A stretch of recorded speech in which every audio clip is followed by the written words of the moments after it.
प्रणाम, मैं हूं हिमांशु द्विवेदी और स्वागत है आपका हमारी खास पेशकश चर्चा में, जिसके अंतर्गत हम बात करेंगे वंदे मातरम पर। आपको सुनकर लग रहा होगा कि बहुत अच्छी बात है।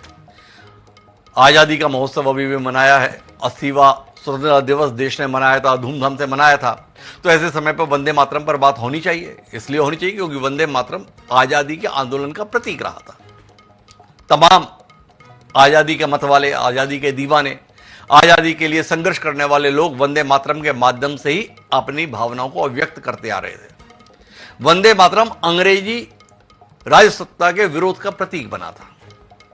तो अगर वंदे मातरम पर बात हो रही है तो कोई अच्छी बात हो रही होगी, लेकिन देश का दुर्भाग्य है 80 साल बाद आजादी के उत्सव के मौके पर वंदे मातरम पर जो बात हो रही है वो नकारात्मक हो रही है, विवादों के तहत हो रही है। वंदे मातरम गाना चाहिए कि नहीं गाना चाहिए, गाना चाहिए तो किस तरीके से गाना चाहिए, कितना गाना चाहिए, कितना नहीं गाना चाहिए, हम इस बात में उलझे हैं। देश के दो सबसे बड़े राजनीतिक दल पिछले 3 दिन से वंदे मातरम के स्वरूप, उसके मान अपमान को विषय बनाकर मोर्चा ले रहे एक दूसरे के खिलाफ। इसकी शुरुआत 15 अगस्त 2026 को तब हुई जब कांग्रेस मुख्यालय पर वंदे मातरम के गायन के दौरान कांग्रेस संसदीय दल की प्रमुख सोनिया गांधी के हाव भाव ऐसे महसूस हुए कि उन्हें इस गान पर आपत्ति है। उनकी भाव भंगिमा, उनके तौर तरीके भारतीय जनता पार्टी को अखर गए। भारतीय जनता पार्टी के इतर भी लोगों को अखरे, कई लोगों की इस पर नकारात्मक प्रतिक्रिया रही और यह महसूस हुआ कि सोनिया गांधी को यह भा नहीं रहा कि कांग्रेस मुख्यालय में वंदे मातरम क्यों गाया जा रहा है। जब इस पर विवाद हुआ तो यह सफाई दी गई कि सोनिया गांधी को गायन पर आपत्ति नहीं थी। सोनिया गांधी इस बात से परेशान थी जो कांग्रेस के वयोवृद्ध राष्ट्रीय अध्यक्ष मल्लिकार्जुन खड़गे हैं, उनके लिए कुर्सी क्यों नहीं रखी गई है, उनकी तबीयत ठीक नहीं थी। अब वो मामले को भारतीय जनता पार्टी ने हथियार के तौर पर अपनाया और उसके बाद से जो घटनाक्रम हो रहे हैं वो बता रहे हैं कि ये आपत्ति इतनी नाजायज भी नहीं थी। लेकिन हम इस पर बात करें उससे पहले थोड़ा इतिहास के पन्नों को पलटते हैं। एक महान उपन्यासकार हुए बंकिम चंद्र, उन्होंने एक उपन्यास लिखा आनंद मठ, जो मुगलों के खिलाफ सन्यासियों के विद्रोह की एक कहानी थी। उसमें एक गीत लिखा उन्होंने जिसे हम वंदे मातरम के तौर पर जानते हैं। वंदे मातरम के उस गीत को कांग्रेस के अधिवेशन में 1896 में अपनाया गया। इतिहास बताता है कि रविन्द्रनाथ टैगोर, जो हमारे राष्ट्रगान के रचयिता हैं जनगण के, उन्होंने ही सर्वप्रथम इस गीत को कांग्रेस अधिवेशन में गाया था और उसके बाद में वो परंपरा का हिस्सा बन गया। जब बंगाल का विभाजन हुआ तो उस समय वंदे मातरम ने एक अलग ही वातावरण बना दिया। उसके बाद वंदे मातरम कांग्रेस या आजादी का जो लोग आंदोलन चला रहे थे उनकी जुबान पर रच बस गया। भगत सिंह से लेकर तमाम क्रांतिकारी भी वंदे मातरम का जयघोष करते हुए दिखाई दिए। बाद की पीढ़ियों ने इसे फिल्मी पर्दे पर महसूस किया, पर शने शने जैसे वक्त गुजरता गया वंदे मातरम को लेकर विवाद आ गया, खासतौर पर 1930 के दशक में। कुछ मुस्लिम मतावलंबियों को इस बात पर आपत्ति हुई कि ये जो वंदे मातरम है ये हमारी धार्मिक परंपरा के खिलाफ है, हम इसको नहीं गा सकते क्योंकि इसमें देवी की आराधना की जा रही है और हमारे यहां मूर्ति पूजा का निषेध है। मुस्लिम लीग ने इसको तूल दिया। अंग्रेजों की तो राजनीति ही इस पर चल रही थी, फूट डालो राज करो, हिंदू मुसलमान में वैरभाव हो। तो 1937 में कांग्रेस में इस विषय पर एक कमेटी के माध्यम से विचार विमर्श किया गया कि भाई करें क्या। और लंबे विचार विमर्श के बाद जब कोई नतीजा नहीं आया तो गए रविन्द्रनाथ टैगोर जी के पास ही। तो रविन्द्रनाथ जी ने सुझाव दिया कि इसमें जो देश के संदर्भ में भावना है वो भावना शुरू के 2 छंदों से ही व्यक्त हो जाती है, तो बेहतर होगा कि इन 2 छंदों को आप अपना लें और बाकी 4 छंद को छोड़ दें। तो उस निर्णय के तहत कांग्रेस ने फिर 2 छंद ही वंदे मातरम को अंगीकार किया और 1937 के बाद महात्मा गांधी, पंडित जवाहरलाल नेहरू, सरदार पटेल, सुभाष चंद्र बोस सभी 2 छंद के साथ ही इस गान को अपने आंदोलन का हिस्सा बना लिए। जब आजादी के बाद संविधान के निर्माण की प्रक्रिया शुरू हुई तो 2 गीत विचार में थे। एक जनगण मन और दूसरा वंदे मातरम। तो राष्ट्रगान के तौर पर डॉक्टर राजेंद्र प्रसाद ने यह ऐलान किया कि हम जनगण मन को अंगीकार कर रहे हैं, पर साथ ही साथ वंदे मातरम को भी हम राष्ट्रीय गीत के तौर पर सम्मान देंगे। तो देश के संविधान के तौर पर तो राष्ट्रगान के रूप में जनगण मन को अपनाया गया और इसके संदर्भ में तमाम नियम, कायदे, कानून बनाए गए जिसके उल्लंघन पर सजा संबंधी प्रावधान भी है। पर वंदे मातरम के संदर्भ में केवल भावना रखी गई, उसे कानूनी तौर पर कोई दर्जा नहीं मिला। लेकिन परीक्षाओं में जब पूछा जाता था कि भारत का राष्ट्रीय गीत कौन सा है और भारत का राष्ट्रीय गान कौन सा है, तो वो विभाजन साफ था, राष्ट्रीय गीत वंदे मातरम और राष्ट्रगान जनगण मन। पर अभी जब 2025 में वंदे मातरम के 150वीं जयंती बनाई गई, तो भारतीय जनता पार्टी ने वंदे मातरम के संदर्भ में जो सिराच्छेद हुआ था, विभाजन हुआ था, वंदे मातरम के केवल 2 छंदों को ही अंगीकार किया था, इसे मुद्दा बनाया और इसे तुष्टीकरण की राजनीति के तहत लिया गया फैसला बनाया। और कहानी चलते चलते आखिरी में यह आ गई कि इसी साल 11 अगस्त को संसद में एक विधेयक पारित हुआ जिसके तहत वंदे मातरम को सभी 6 छंदों के साथ उसी रूप में अंगीकार कर लिया गया जिस तरीके से राष्ट्रगान को अपनाया गया था जनगण मन के रूप में। अब हर शासकीय कार्यक्रम की शुरुआत में वंदे मातरम के गायन को अनिवार्य कर देगा। अभी राष्ट्रपति के निवास पर जो एट होम हुआ कार्यक्रम, उसमें भी बाकायदा वंदे मातरम के सभी 6 छंदों को सबसे पहले गाया गया, जनगण मन उसके बाद था। अब यहां से कहानी शुरू होती है। कांग्रेस मुख्यालय में भी 15 अगस्त को जो आयोजन हुआ उसमें वंदे मातरम का गायन हुआ। उस आयोजन में सभी 6 छंदों के गायन की खबर आ रही है। यह बताया भी गया कि हमारे यहां पूरा गाया गया और सोनिया गांधी जो करती हुई दिखाई दे रही है उनका गायन पे आपत्ति नहीं थी, वो तो मल्लिकार्जुन खड़गे के लिए कुर्सी क्यों नहीं है इस बात पर नाराज थी। लेकिन वो नाराजगी तब थी जब राष्ट्रगीत गाया जा रहा था। पर उसके बाद का घटनाक्रम, गोवा में कार्यक्रम था, गोवा में केवल 2 पद गाए गए। कांग्रेस के एक विधायक है सहारनपुर से, सांसद सहारनपुर से, उन्होंने कह दिया चाहे कुछ भी हो जाए मैं तो वंदे मातरम नहीं गाऊंगा। पवन खेड़ा कह रहे हैं हम तो 1937 में जो गाया गया था ना, गांधी जी, नेहरू जी, सुभाष जी के द्वारा, उसी परंपरा का पालन करेंगे और हम तो 2 छंद को ही अपनाएंगे। अब इसी को लेकर विवाद है।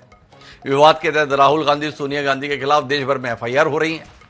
कांग्रेस और भाजपा सीधे तौर पर आमने सामने है। अन्य विपक्षी दल भी अपने अपने तरीके से इस पर राय दे रहे हैं।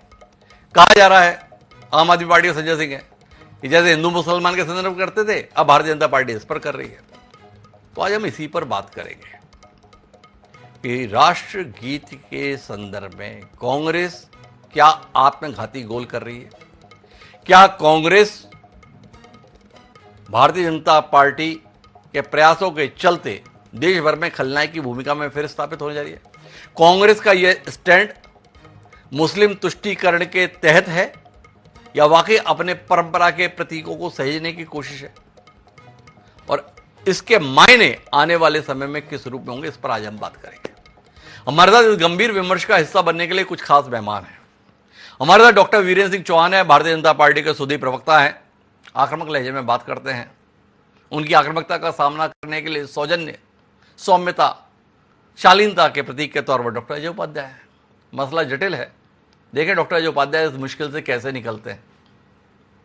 हमारे साथ इंदु वर्मा जी हैं, आम आदमी पार्टी के प्रवक्ता हैं, और इनके बीच में प्रेम कुमार जी हैं, वरिष्ठ पत्रकार हैं। जाने माने इस्लामिक स्कॉलर अतीकुर रहमान साहब भी कुछ देर में हमारे साथ होंगे, ऐसी हमारी कोशिश है। चर्चा की शुरुआत डॉक्टर अजय उपाध्याय जी से करेंगे, क्योंकि जो भी प्रसंग है वो उनकी पार्टी से ही शुरू हुआ है। लेकिन उससे पहले कुछ बयानों पर दृष्टि डाल लेते हैं जो हमें इस कार्यक्रम को बढ़ाने के संदर्भ में लगता है कि मददगार है। इंदिरा भवन में पूरा वंदे मातरम गाया गया, इसमें कोई वाद विवाद का सवाल नहीं उठता। कोई रोकने का कोई प्रयास नहीं था, कोई रोकने का प्रयास नहीं था, क्योंकि लंबे समय से कांग्रेस अध्यक्ष खड़े हुए थे। सोनिया जी कह रही थी उनके लिए कुर्सी लाके रख। अरे भाई तुम्हें अब वंदे मातरम का प्रेम हो रहा, करो ना, करो। आ गई समझ में आपको? बस खड़ा हो जाऊंगा? नहीं गाऊंगा, बिल्कुल भी नहीं। मेरा संवैधानिक अधिकार है, मैं अपने धर्म का पालन करूंगा, आप मजबूर नहीं कर सकते। कांग्रेस ने जो अपमान किया वो एक अलग विषय है, उस पे जो करना है कर, लेकिन वंदे मातरम से बीजेपी का दूर दूर तक कोई लेना देना नहीं है। उस पार्टी का इतिहास और उनके पुरखों का इतिहास हमेशा देश विरोधी रहा है। बंकिम बाबू का ये अमर मंत्र, अमर गान जब फिर से सम्मान प्राप्त कर रहा है, वो भी सोनिया जी को राज नहीं आता है। कोई स्वप्न में भी कैसे सोच सकता है कि वंदे मातरम उसका गान अधूरा छोड़ दिया जाए? कांग्रेसियों को शर्म आनी चाहिए, और जरा भी शर्म बची है तो दो हाथ जोड़कर बंकिम बाबू की अमर आत्मा से और देश की जनता से माफी मांगनी चाहिए। जो महात्मा गांधी जी वंदे मातरम गाते वही मैं गाया, जो जवाहरलाल नेहरू गाए थे वही गा। अब तक 18 साल तक उन्होंने जो गाया या वाजपेयी ने जो गाया वही गाया मैं, और 12 साल तक इन्होंने चीफ मिनिस्टर होकर अब तक जो गाया वही वंदे मातरम गाया। अगर ये गुनाह है तो उन्होंने 18 साल से गुनाह कर रहे हैं। अगर यही गुनाह है तो गांधी जी के ऊपर केस डालो। तो डॉक्टर अजय उपाध्याय, देश के सम्माननीय गृह मंत्री अमित शाह जी की अपेक्षा है कि आप लोग अमर आत्मा बंकिम बाबू से दोनों हाथ जोड़कर माफी मांगे, और देश की जनता से भी इस अपमान के लिए। क्या कहते हैं आप लोगों के विचार 3 दिन में बदल गए। जयराम रमेश 15 अगस्त के संदर्भ में कह रहे थे कि हमने पूरा गाया, कहीं कोई संशय नहीं, और गोवा की बैठक में साफ है कि 2 पद गाए। अब माननीय खड़गे जी कह रहे हैं जो गांधी जी गाए, जो नेहरू जी गाए, वही हम भी गाए। तो जयराम रमेश सही, ये खड़गे जी सही, या कुल मिला के आप तय ही नहीं कर पा रहे कि हम खड़े कहाँ हैं, इसलिए कुछ भी सही नहीं। थोड़ा बचाएंगे डॉक्टर अजय उपाध्याय जी, कहाँ फंस गए आप? डॉक्टर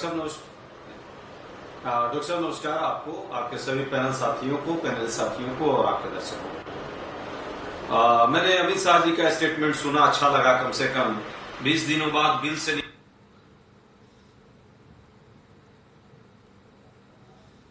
पहले छात्रों पर जो टॉयलेट गन चलाए थे उस पर तो क्षमा मांग लेते, बेशर्मी की ये इंतहा है। पर तो क्षमा मांग लेते, बेशर्मी की ये इंतहा है। प्रधानमंत्री जी को भी अभी तक सुना वैसे हमने नहीं है 15 अगस्त के अलावा में। नक्सली जो कह रहे हैं इन विद्यार्थियों को, दिमागी नक्सली, इस पर जरा क्षमा मांग लेते। और सच पूछिए तो जो चंदा चोरी हुई उसके लिए प्रभुराम से इन लोगों को पहले क्षमा मांगनी चाहिए। अब बात आती है मुद्दों पर, जिस मुद्दे पर आपने आज डिबेट रखा है। क्या देश के प्रधानमंत्री या गृह मंत्री देश के राष्ट्रपिता से बड़े हैं? क्या प्रथम देश के राष्ट्रपति जो थे राजेंद्र प्रसाद जी, उनसे भी बड़े हो गए? क्या रविन्द्रनाथ टैगोर जो राष्ट्र कवि देश के, उनसे भी बड़े हो गए? इन सबने मिलकर के राष्ट्रगीत की परिकल्पना की, और 1937 में जो 2 स्टेंजा गाने की बात थी, वही 1950 24 जनवरी को राष्ट्रगीत के तौर पे इसको लागू किया गया। 1971 में एक कानून बना जरूर, जिसमें तिरंगा और राष्ट्रगान को लेकर के यदि कोई अपमान करेगा तो उस पर कार्रवाई होगी। 52 वर्षों तक राष्ट्रीय तिरंगा को अपने कार्यालय में, हेडक्वार्टर नागपुर में नहीं फहराने वाले लोग अब इतना ज्ञान न दें राष्ट्रभक्ति का। इन सबको पता है कि जब भी वंदे मातरम कहते हुए हमारे स्वतंत्रता सेनानियां गाते हुए तिरंगे को लेकर के चलते थे तो अंग्रेजों की लाठियां खाते थे, और ये लोग अंग्रेजों की चमचागिरी करके उनके साथ रहते थे, और ये जो है 60 रुपए का जो मासिक वेतन है वो भुगतान पाते थे। तो दोनों में अंतर है, इसमें अब कहने की जरूरत नहीं है। जो आपने कहा राष्ट्र हेडक्वार्टर की बात, हमारे कार्यालय में जो है वो स्पष्ट तौर पे हमारे मीडिया प्रमुख और general secretary incharge communication Jairam ji ने और पवन खेड़ा जी ने स्पष्ट कर दिया है। यही स्टैंड है और यही सच्चाई है। अब बात आती है, आज जो हमारे खड़गे साहब बात रखी है, आपराधिक यदि है तो इन लोगों को केस मुकदमा जैसे कर रहे हैं बाकी जगह पे कर दे आज के लिए भी। सच्चाई यह है, आधिकारिक तौर पे यदि हमारा कोई चीफ मिनिस्टर आधिकारिक तौर पे कोई कार्यक्रम में पूरे स्टेंजे को नहीं गाएगा, उस पर कार्रवाई जरूर होगी। लेकिन इसमें सरकार ने ही जो नोटिफिकेशन डाला है वो नोटिफिकेशन स्पष्ट है कि आपको निजी कार्यक्रमों में, पार्टी के स्तर के कार्यक्रमों में या तो आप महात्मा गांधी राष्ट्रपिता को माने, सुभाष चंद्र बोस को माने, पटेल को मानो, या देशद्रोही भाजपा नफरती जो दिमाग से इस देश को बांटने की राजनीति करती है उनके विचार को माने। अरे एक बार बताओ डॉक्टर अजोपाध्याय, ये राजनीति को किस स्तर पर ले आए हो आप सब लोग मिलकर? एक दूसरे को देशद्रोही से कम तो आंकने के लिए तैयार ही नहीं हो आप। मतलब अगर वीरेंद्र चौहान जी बात करेंगे, मतलब भाजपा के प्रवक्ता बात करेंगे, तो कांग्रेसियों के संदर्भ में सीधे देशद्रोही घोषित करेंगे। और आपको भी अगर बात करनी है तो कुल मिलाकर इससे नीचे नहीं देख सकते आप। देशद्रोही मतलब अगर इस देश की जनता चुन रही है तो देशद्रोहियों को चुन रही है। आपको चुन रही है तो भी देशद्रोही चुन रहे हैं हम लोग, और भाजपा को चुन रहे हैं तो भी देशद्रोही को चुन रहे हैं। मतलब इस देश की जनता नितांत मूर्ख है, अनपढ़ है, गंवार है, नासमझ है कि उसे देश प्रेमियों को चुनना ही नहीं आता। अगर चुनती है तो केवल देशद्रोहियों को चुनती है। यही समझ है आपकी? इतना ही मान पाए आप हम लोगों को? देखिए डॉक्टर साहब, भारत के संविधान की प्रस्तावना में नफरत, हिंसा से मुक्ति देश को चाहिए, यह पहला उद्देश्य है। समानता, स्वतंत्रता, बंधुत्व की भाव चाहिए। क्या आपने आरएसएस भाजपा को इस नीतियों पर चलते देखा कभी? सच्चाई यह है कि यह नफरत फैलाकर हिंदू मुस्लिम की राजनीति करके, बंटवारे की राजनीति बंटवारे के समय भी किया और अभी भी वो करके 70 सालों की जो एक पीढ़ियां थी वो पीढ़ियां समझ रही थी इनको। इधर कुछ दिनों से इन लोगों ने जो है ईवीएम में चोरी करके, भेष बदल करके इन लोगों ने जरूर मूर्ख बनाने का काम किया, लेकिन अब इनका जो है गैस जो गुब्बारा था वो डर का गुब्बारा वो फट चुका है। जंतर मंतर पर जो हुआ पूरा देश देख लिया, नया जनरेशन इस बात को समझ रहा है और अब वो नहीं, एक तो आप विषयांतर कर रहे हो। आपसे मैंने पूछा भाई कि हम क्या देशद्रोहियों को चुनते हैं, तो आपने दो बातें कही इसका। एक तो आपने बताया कि ईवीएम चोरी से ये लोग सत्ता में आ गए।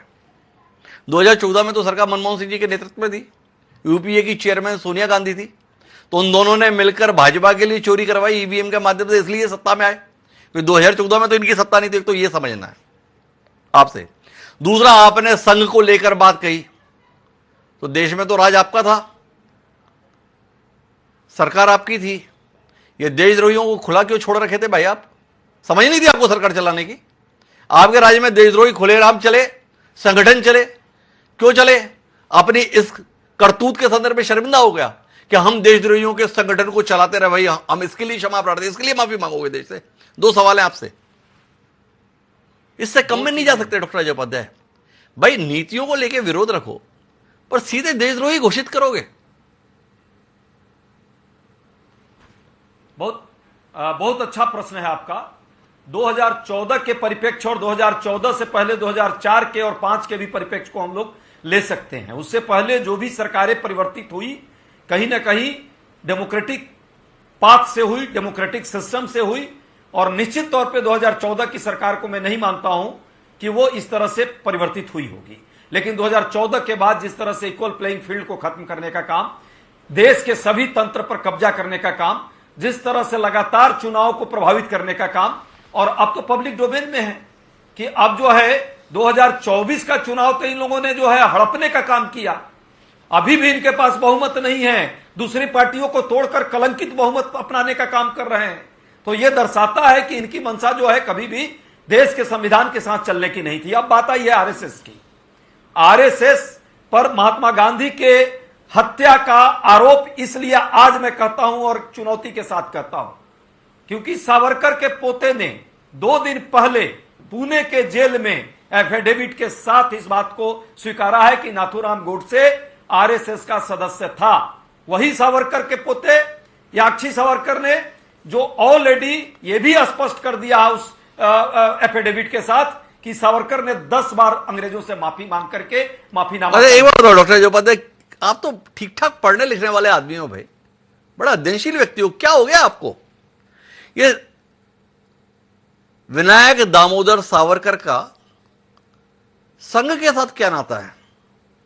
राष्ट्रीय स्वयंसेवक संघ से क्या नाता है? सावरकर के पोते ने एफिडेविट दिया है। सावरकर का पोता जिंदा था उस समय पर, जिस समय पर महात्मा गांधी की हत्या हुई थी, पहले तो ये जानना है। दूसरा, आपके पास जानकारी है विनायक दामोदर सावरकर का राष्ट्रीय स्वयंसेवक संघ से किस प्रकार का नाता रहा, थोड़ा आपसे ही ज्ञान मिल जाए हमें। बहुत अच्छा प्रश्न है आपका।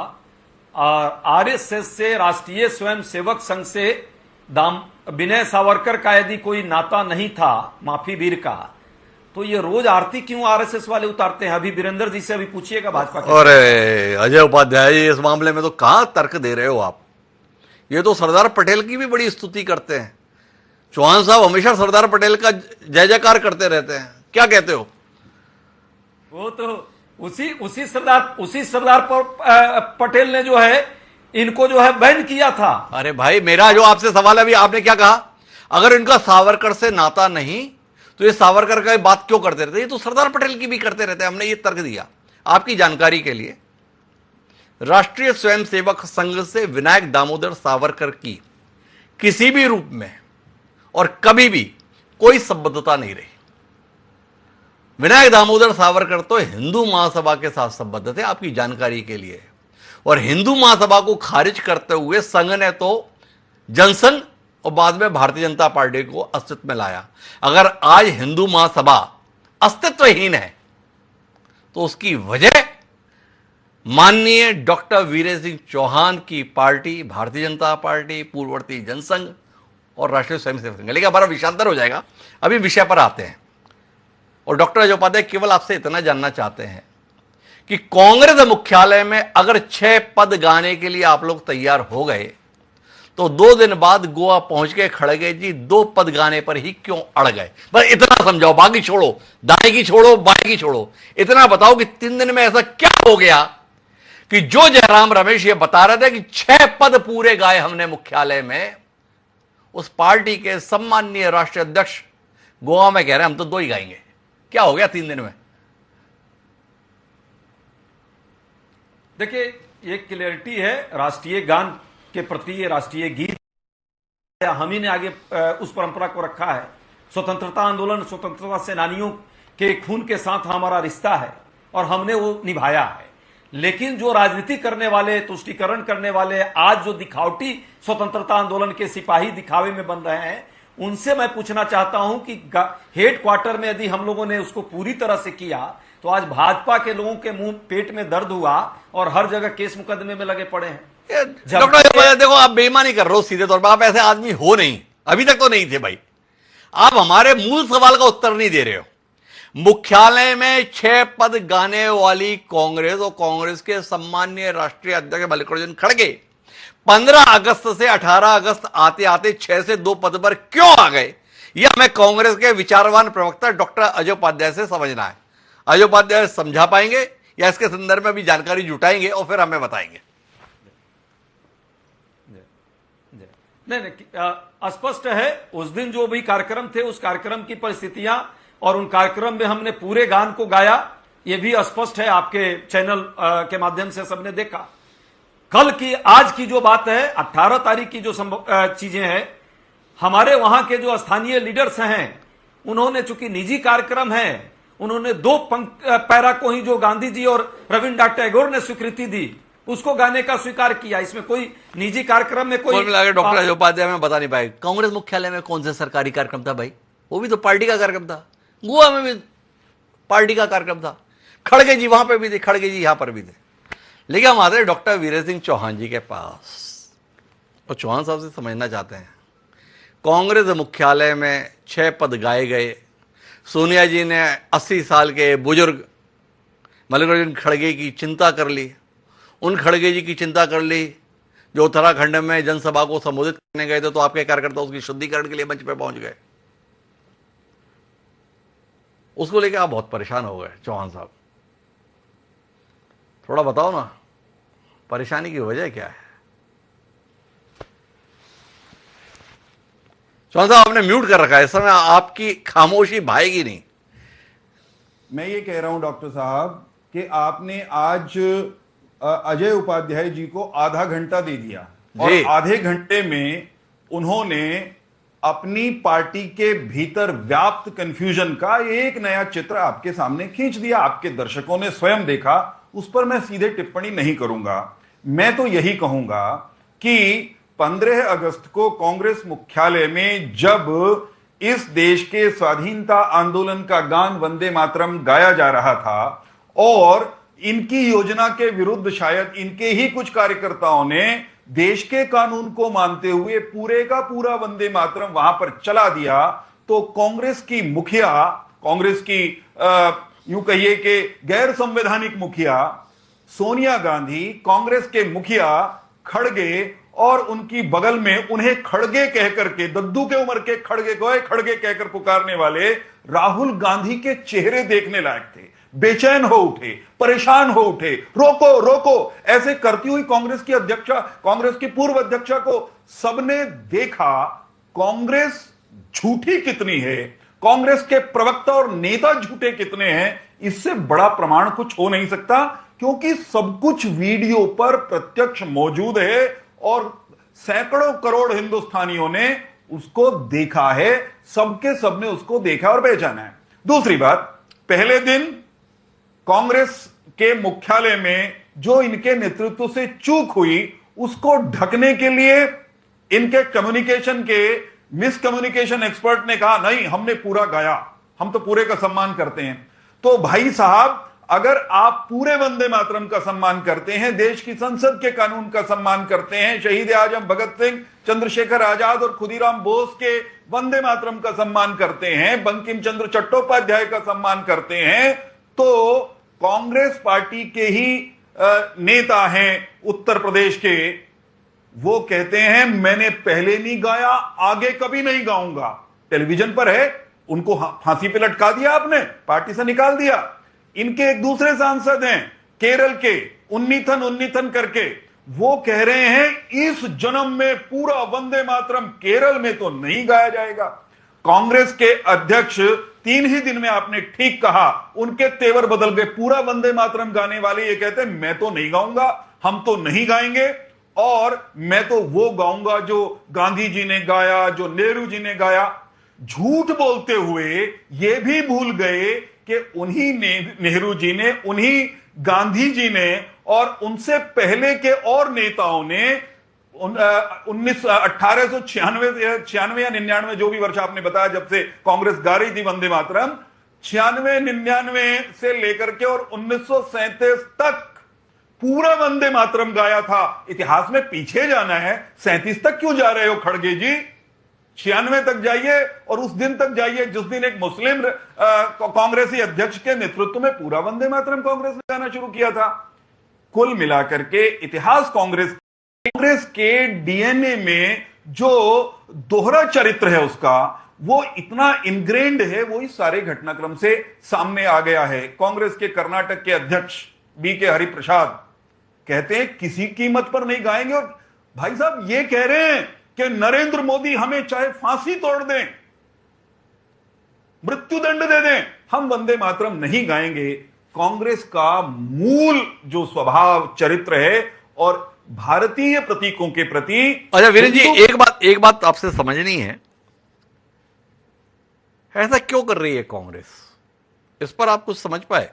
देश की संसद से कानून बन गया, अब मामला इच्छा का नहीं बाध्यता का है, जिसको सम्मान देने का संकल्प तो संविधान सभा में भी लिया गया था। उसके संदर्भ में देश की सबसे बड़ी पंचायत में कानून के तौर पर, अब राष्ट्रगीत के तौर पर वंदे मातरम को अंगीकृत कर लिया गया है। पर कांग्रेस इसको लेकर सार्वजनिक रूप से 2 पद से आगे बढ़ने को अब तैयार नहीं है। 15 अगस्त तक तो ठीक था, अब 18 अगस्त को तो राष्ट्रीय अध्यक्ष ही बोल रहे हैं नहीं गाएंगे। क्यों, क्या समझ पाए आप? डॉक्टर हिमांशु, मेरी आवाज पहुंच रही है आप? जी चौहान साहब, मैं ये कह रहा हूं, मेरी बात को समझिएगा। कांग्रेस पार्टी एक अंग्रेज के मानस में से पैदा हुई। कांग्रेस पार्टी अंग्रेजों की सुविधा के लिए पैदा हुई, दुर्योग से संयोग से वो बाद में राष्ट्रीय आंदोलन की अगुवा भी बनी। लेकिन कांग्रेस के मूल डीएनए में भारत द्रोह है, हिंदू द्रोह है, सनातन का विरोध है। कांग्रेस अपने उस मूल स्वभाव से कभी टल ही नहीं सकती। एक आध दिन गलती से इनके मुख्यालय में पूरा वंदे मातरम चल जाए, ये पलट देंगे। शुरू में इनके यहां पूरा गाया जाता रहा, लेकिन जैसे ही हिंदू विरोधी तत्वों ने, जैसे ही जिन्ना और उनकी कंपनी ने वंदे मातरम के पूर्ण स्वरूप पर आपत्ति उठाई तो ये सब झुक गए, दंडवत हो गए, लंबवत हो गए। झुककर सांप्रदायिकता की राजनीति के सामने झुकना, झुककर देश को बंटवाना, ये कांग्रेस ने पाप किया। ये कांग्रेस ने पाप किया है। वीरेंद्र चौहान जी की आधी बात कहीं ना कहीं तर्क पर आधारित है। कांग्रेस राष्ट्रद्रोही है, इसमें अपनी स्पष्ट असहमति है। कांग्रेस भारतद्रोही है, इस पर भी अपनी निजी तौर पर स्पष्ट असहमति है। पर कांग्रेस को हिंदू धर्म या सनातन धर्म के प्रतीकों के साथ में दिक्कत रहती है, ये एक बार फिर कांग्रेस साबित करने की कोशिश कर रही है। अब ऐसे में आम आदमी पार्टी कहां खड़ी है? संजय सिंह ने कहा कि वो जाने। हमारे साथ इंदु वर्मा जी हैं, देश की तमाम समस्याओं पर आप बोलते हैं, तो कुल मिलाकर आप ये कैसे टल जाएंगे? वो जाने। क्या कहते हैं, कांग्रेस सही कर रही है या कांग्रेस गलत कर रही है? इंदु जी देखिए हिमांशु जी, मुझे ऐसा लगता है कि दोनों पार्टियों को राष्ट्रीय गीत से कोई लेना देना नहीं है। मुझे ऐसा लगता है क्योंकि एक के प्रधानमंत्री जी उल्टा झंडा लगा के लाल के ऊपर खड़े हो जाते हैं मेलोडी जी को खुश करने की कोशिश में, मतलब देश के झंडे को उल्टा कर लगा लेते हैं। वो सबने देखा होगा, मेरे ख्याल से काफी वो वायरल हुआ वीडियो, उनकी फोटो। बात करते हैं कांग्रेस की। कांग्रेस ने नहीं इंदु वर्मा जी थोड़ा रुकिए, आपने आसानी से कह के नहीं बढ़िए। मतलब क्या मंशा रही होगी कि झंडा जानबूझ के उल्टा लगा दिया, जिसका भी आप उल्लेख कर रहे हैं, हमारी जानकारी में नहीं, अगर झंडा उल्टा लटकाया किस उद्देश्य से आपको पता है? क्यों, क्या सिद्ध होगा इससे? मैं बोलूं? हाँ, आप ही को तो बोलना है। इस देश के प्रधानमंत्री की जेब में उल्टा झंडा लग जाए, मतलब थोड़ा सोचिए ना आप इस बात को। कोई नॉर्मल व्यक्ति नहीं है वो। इस देश के प्रधानमंत्री 140 करोड़ लोगों के प्रधानमंत्री है, प्रधान है 140 करोड़ लोगों के, और वो उल्टा झंडा लगा ले। क्या उन्हें किसी ने नहीं बताया? या मेलोडी को खुश करना था? मुझे लगता है इटली का झंडा लगा लिया उन्होंने भी वहां का। तो बात यह कि जो पार्टी 53 साल तक अपने नागपुर के हेड ऑफिस में झंडा नहीं फहरा पाई, आज वो वंदे मातरम की बात करती है। आज वंदे मातरम की बात करती है। आज वंदे मातरम में कानून लाई है। 13 साल सत्ता का सुख भोगने के बाद में याद आई कि हमें अब कानून लाना चाहिए। 13 साल से कहां बैठे थे आप लोग, जरा बताएंगे? 53 साल झंडा नहीं करा आपने, और ये बात आप गूगल पे सर्च कर लो, उसमें भी आ जाता है कि नहीं करा झंडा नागपुर के अपने हेडक्वार्टर में। बात कांग्रेस की, कांग्रेस भी कौन सी कम है? कांग्रेस ने कानून बनाया ही नहीं। और अब कांग्रेस के जो नेता हैं, एक बार वो 6 पंक्ति गाएंगे, एक बार वो 2 गाएंगे, क्योंकि उन्हें अपने वोट के अलावा किसी और चीज से मतलब ही नहीं है। उनका जो हाल इस देश में है, वो किसी भी तरह अपनी सत्ता को वापस लाना चाहते हैं। उनके लिए उसे कुछ भी करना पड़े। उनके एमपी चाहे भले कह दें कि हम नहीं गाएंगे, हम गोली मार दें, हम नहीं गाएंगे, फांसी लगा दें। तो दोनों पार्टियों का कोई स्टैंड नहीं है। दोनों पार्टी कहीं स्टैंड नहीं करती। दोनों पार्टियों में कोई स्टैंड नहीं है। इंदु वर्मा जी का तो इतना ही कहना है। मुझे प्रेम कुमार जी के पास आना है, लेकिन इसके धार्मिक पक्ष को समझना चाहता हूं। हमारे साथ जाने माने इस्लामिक स्कॉलर अतीकुर रहमान साहब हैं, सामाजिक सरोकारों के साथ भी अपनी बात रखते हैं। क्या कहते हैं अतीकुर रहमान साहब? ये 6 पद और 2 पद को इस्लाम के साथ जोड़कर व्यक्त करने की कोशिश वाकई धर्म का विषय है, या अंग्रेज तो इस देश पर राज ही बांटकर करना चाहते थे? अंग्रेज चले गए, ये बात भी चली जानी चाहिए। क्या कहते हैं आप, क्या है? डॉक्टर साहब, मैं आपकी बड़ी इज्जत करता हूं, धन्यवाद, लेकिन ये मुद्दा देश का है नहीं। ये मुद्दा पूरे, डॉक्टर साहब मैं आपकी बड़ी इज्जत करता हूं, मैं ये कहना चाह रहा था कि ये देश का मुद्दा नहीं है। ये पॉलिटिकल पार्टीज का मुद्दा हो सकता है, बीजेपी कांग्रेस का हो सकता है, अन्य पार्टीज का, लेकिन देश का मुद्दा ये नहीं है। क्योंकि आपने छेड़ा है, मैं इसके ऊपर कम से कम मुसलमानों को इस कंट्रोवर्सी से आप बरी करें। मैं इसीलिए ये कह रहा हूं कि मौलाना अबुल कलाम आजाद, जो कि सबसे बड़े इस्लामिक स्कॉलर रहे थे अपने वक्त में, जब उन्होंने इसके ऊपर कोई एतराज नहीं किया, कांग्रेस के अधिवेशन में पूरी वंदे मातरम पढ़ी जाती थी, तो आज का मुसलमान कौन होता है इसके ऊपर कोई एतराज करने से? कहीं से कहीं तक वंदे मातरम का कोई अल्फाज कुरान से कोई कॉन्ट्रडिक्शन नहीं करता है। यहां पर मैं बीजेपी को एक्सपोज करना चाहूंगा डॉक्टर साहब, वो बीजेपी जो वंदे मातरम की पैरवी कर रही है और यहां पर इसके स्पोक्स पर्सन मौलाना अबुल कलाम आजाद का मेंशन कर रहे हैं बगैर नाम लिए, और अपने स्वतंत्रता दिवस के लाल किले से भाषण के अंदर तमाम स्वतंत्रता सेनानियों का नाम लिया प्राइम मिनिस्टर ने, लेकिन मौलाना अबुल कलाम आजाद का नाम लेते हुए उनकी जबान कटती है। ये बीजेपी का एजेंडा है, ये बीजेपी का चाल चरित्र और चरण है। आप इसको एक्सपोज करिए। ये वंदे मातरम वाला मुद्दा है ही नहीं आज के जनरेशन जेड और ये जनरेशन अल्फा के साथ में। ये मुद्दों से कार नहीं, देश की स्कूलों से बचना चाहते हैं, सड़क ठीक नहीं करना चाहते, स्कूल ठीक नहीं करना चाहते, एग्जामिनेशन ठीक नहीं करना चाहते, इसीलिए वंदे मातरम में पब्लिक कोल जा रही। अच्छा, एक बार बताइए आतिकुर रहमान साहब, आपकी नाराजगी इस संदर्भ में है कि प्रधानमंत्री जी ने 15 अगस्त की प्राचीर से तमाम स्वतंत्रता संग्राम सेनानियों का जिक्र किया, पर उसमें मुस्लिम स्वतंत्रता संग्रामी सेनानियों का उल्लेख नहीं हुआ। खासतौर पर आपने मौलाना अब्दुल कलाम जी के संदर्भ में बात कही, पर अभी विषय था वंदे मातरम के संदर्भ में कांग्रेस के स्टैंड को लेकर। आपकी नाराजगी केवल भारतीय जनता पार्टी से या कांग्रेस के स्टैंड को लेकर भी आपकी नाराजगी है या आपकी आपत्ति है? जी, मैंने कहा डॉक्टर साहब कि ये पॉलिटिकल मुद्दा है, मुसलमानों को आप मेहरबानी करके इससे बरी करें।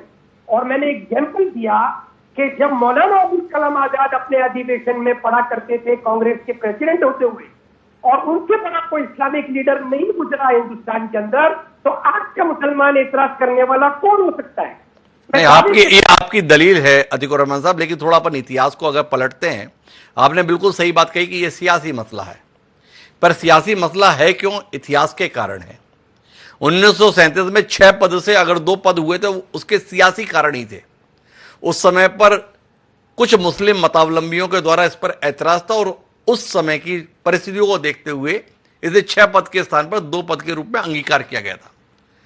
आज कांग्रेस 2 पद को ही अपनाने के संदर्भ में अपना स्टैंड सार्वजनिक कर रही है। क्या कहते हैं आप? नासमझी कर रही है या अकलमंदी का परिचय दे रही है? डॉक्टर साहब, कांग्रेस पार्टी अगर चाहती है कि वो इस मुद्दे के ऊपर मुसलमानों के साथ खड़ी रहे, जैसा कि बीजेपी कहती है जी, तो अपने पैरों पर वो ताली मार रहे हैं। बीजेपी को क्या करना है? उनके ना, आपको तो खुश होना चाहिए। आप किस तरह से, और डॉक्टर साहब आप ये तो अंदाजा लगाइए कि आज तक के नेशनल एंथम को हमने उस कानून में रखा था कि इसका कोई अगर दुरुपयोग करता है या इसकी कोई तौहीन करता है तो उसको सजा मिलेगी। वंदे मातरम क्या बीजेपी ढूंढ के अपने दुश्मन पैदा कर रही है? क्या आज हिंदुस्तान इस चीज के लिए तैयार है कि जो रूल है ढूंढ के घर से दुश्मन निकाले? कांग्रेस की इतना वक्त मिलने तौर पर बीजेपी को कि वो कांग्रेस के वीडियो को छान के दिखती है, लेकिन हमारे स्कूल की दीवारें और उसके बेंचेस नजर नहीं आती। शर्म आनी चाहिए इसकी रूलिंग, शर्म आनी चाहिए। अतिकुर रहमान साहब तो इस बात पर नाराज है कि किन विषयों पर बहस देश में हो रही है। देश की बुनियादी सुविधाओं के संदर्भ में हालात बातचीत के केंद्र में होनी चाहिए, उसके स्थान पर इन चीजों में उलझ रहे हैं। लेकिन प्रेम कुमार जी उलझ तो रहे हैं। क्या कहते हैं आप? जाने अनजाने कांग्रेस आत्मघात करने पर उतारू हो गई है, क्या कहते हैं? देखिए डॉक्टर हिमांशु जी, जो इस राष्ट्रगीत को लेकर के कांग्रेस में जो दुविधा दिखी है, पहले दुविधा और अब एक स्टैंड लेकर आई, तो इसमें ऐतिहासिक कारण भी है और इसके अलावा राजनीति भी है। और राजनीति का जो प्रमुख बात है, प्रमुख तत्व है, उसको अगर हम देखें तो सहमति। अगर जिस राष्ट्रगान के जिस हिस्से तक पूरा देश सहमत था, आजादी से पहले भी आजादी के बाद भी, तो उसको बदलाव करने का जो मकसद भारतीय जनता पार्टी या सत्ता पक्ष का रहा होगा, उस मकसद का काउंटर करने की बात ही सियासत है। उनका मकसद और उसका काउंटर, ये दोनों ही सियासत है। और वो सियासत इस रूप में है कि क्या सहमति के आधार पर राष्ट्रगान और राष्ट्रगीत जैसी चीजें भी हमारे यहां नहीं होंगी? क्या कल को भारत का झंडा भी बदल दिया जाएगा? क्या हो सकता है? तो सहमति जिस पर बनी हुई है उस पर अनावश्यक विवाद जो है कानून बना करके ये बनाया गया है, तो इसका प्रतिकार कैसे करें, ये कांग्रेस की चिंता है। तो तो कांग्रेस ने यह तय किया, हमें लगता है 3 दिनों के भीतर, कि अब हम इसकी अवज्ञा करेंगे और इसका कानूनन जो उसका भुक्तभोगी हमें होना होगा वो भी हो। नहीं, लेकिन प्रेम कुमार जी, आपको नहीं लगता कि एक निहायत ही अपरिपक्व किस्म का कदम कांग्रेस उठा रही है? भाई 11 अगस्त 2026 को देश में कानून बन गया राष्ट्रगीत के संदर्भ में। कांग्रेस एक पुराना राजनीतिक दल है, देश का सबसे प्रमुख विपक्षी राजनीतिक दल है। अगर उसकी इस कानून के संदर्भ में, इस निर्णय के संदर्भ में असहमति थी तो उसे व्यक्त करना था। आप 15 अगस्त स्वतंत्रता दिवस के मौके पर यह बता रहे हो कि हमने सारे 6 पद गाए, झंडारोहण समारोह में अपनी पार्टी कर रहे हैं, और अब अचानक कह रहे हो कि हम तो 2 पद गाएंगे। तो क्या आप नहीं मानते हैं कि कांग्रेस में वाकई अनिर्णय की स्थिति है और गंभीरता की स्थिति है, और प्रमुख मुद्दों को लेकर समय पर सही निर्णय लेने की स्थिति में अब कांग्रेस नहीं रह गई? मुझे लगता है हिमांशु जी कि ये बीते 3 दिन जरूर अनिर्णय की स्थिति रही, जिस कारण उन्होंने 6 छंद गाए और उसके बाद उनको ये असहज लगा कि जिस परंपरा को हमने देश में मजबूत किया कि सहमति से राष्ट्रगान होना चाहिए, उस पर एक ऐसी स्थिति में हम चले जाएंगे जब असहमति का वातावरण को हम इंडोर्स कर रहे होंगे, तो हम क्यों नहीं अपनी इस दुविधा को खत्म करें और इसका विरोध करें। और उन्होंने अवज्ञा जो बोलते हैं, अब ये सविनय है कि नहीं जानते, लेकिन अवज्ञा का जो है रास्ता कांग्रेस ने लिया है और उसके राजनीतिक दुष्परिणाम झेलने के लिए वो तैयार है। तो राजनीतिक दुष्परिणाम झेलने के लिए तैयार है, क्या कहते हैं डॉक्टर अजय उपाध्याय? निर्णय ले लिया ना आपने, 2 पद ही गाएंगे। प्रेम कुमार जी जैसा वरिष्ठ पत्रकार आप लोगों के तौर तरीकों से ये एहसास कर पाए हैं, आप एंडोर्स करेंगे? हाँ, पार्टी का यही निर्णय।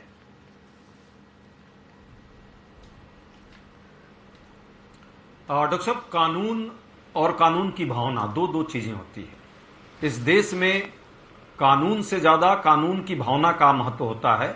स्वतंत्रता आंदोलनकारियों ने यदि 1937 से लेकर के 1900 राष्ट्रीय गीत के संदर्भ में, तिरंगा झंडा के संदर्भ में, भारत के संविधान के संदर्भ में, उन सभी चीजों का भाजपा की उस समय की जो इनकी जो पूर्ववर्ती जो इनके आइडियोलॉग पार्टी के हैं, जो आरएसएस हैं, चाहे हिंदू महासभा भी बीच में इन्हीं के पूर्वज की, गांधी के बाद इनकी विश्वसनीयता समाज में खत्म हो गई, तब इनको पलटना पड़ा, जनसंघ और आरएसएस से सब मिलकर के राजनीतिक पार्टी के तौर पे आना पड़ा। श्यामा प्रसाद मुखर्जी जी ने यदि सरकार बनाई फजलुल हक के नेतृत्व में, जो मुस्लिम लीग जिन्ना के मुस्लिम लीग थे, तो कहीं ना कहीं उनका समर्थन था हिंदू महासभा और मुस्लिम लीग का। ये भी सच है कि उस समय उसी जिन्ना की बात जो आज कर रहे हैं कि जिन्ना के कारण ये ऊपर नीचे हो गया, रविन्द्रनाथ टैगोर और महात्मा गांधी मान गए, या कांग्रेस जो है हिंदू मुस्लिम के उसको तुष्टीकरण कर रही थी, तो जिन्ना के मजार पर 2005 तक जाते रहे इनके सबसे बड़े नेता। मुझे नाम लेने की जरूरत नहीं है। सच पूछिए तो ये अपना पुराना पाप छुपाने के लिए नई रणनीति के तहत सियासत कर रहे हैं। देश के राष्ट्रीय गान और राष्ट्रीय गीत पर सियासत इन लोगों को नहीं करनी चाहिए। आपका फैसला क्या है? नहीं गाएंगे ना? देश आगे जाना चाहिए। हम निजी मामलों में, निजी कार्यक्रमों में स्वतंत्रता, हमारे लोगों की स्वतंत्रता है। राष्ट्रगान और राष्ट्रगीत को सम्मान के साथ गाएं, वो 2 पैरा गाएं या 6 पैरा गाएं, इसमें मुझे नहीं लगता किसी को कोई आपत्ति है। अच्छा, एक बार बताओ डॉक्टर उपाध्याय, आप तो अध्ययनशील व्यक्ति हैं।